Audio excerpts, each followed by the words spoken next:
Kellyanne Conway, one of President Trump's top advisors, may have violated federal ethics rules on Thursday by urging people to buy fashion products marketed by Ivanka Trump, the president's daughter, legal experts said.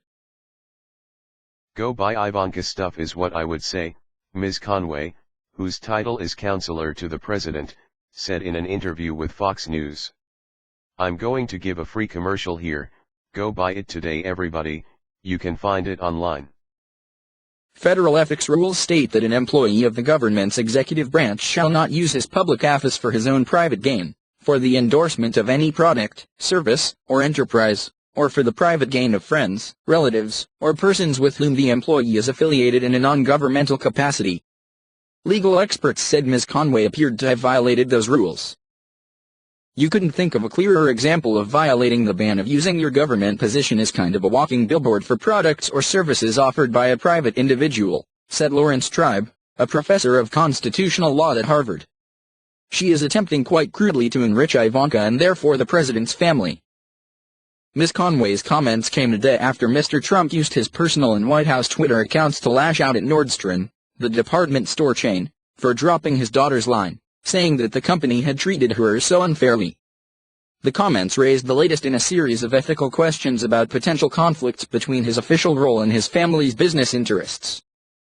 Citizens for Responsibility and Ethics in Washington and Public Citizen, nonprofit advocacy group, asked the Office of Government Ethics to investigate whether Ms. Conway's comments went over the line.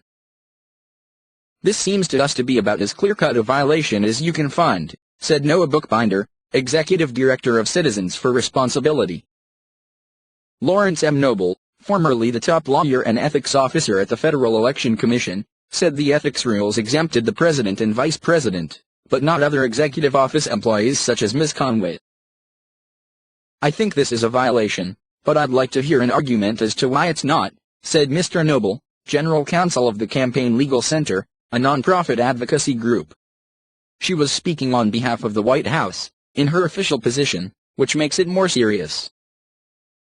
Ordinarily, such conduct would be handled with a letter of reprimand, though it could lead to termination, he said.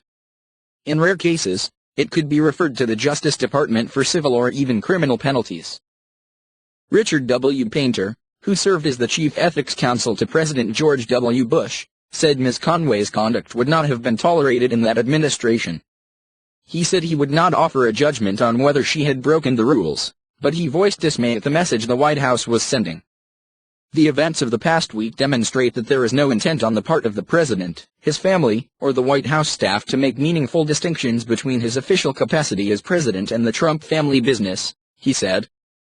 Mr. Painter said of Mr. Trump's aides, instead of trying to push him back on this, they're jumping in this and shilling for the businesses alongside him.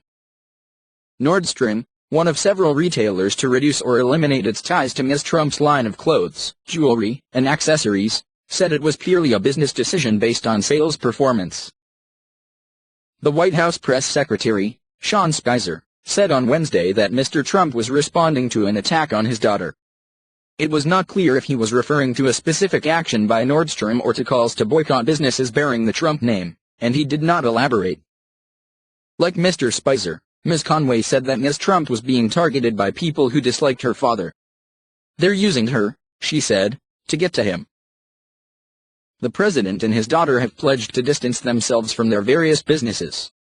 Ms. Trump has stepped away from her leadership role at the Ivanka Trump brand, and she and her father have resigned as executives at the Trump Organization.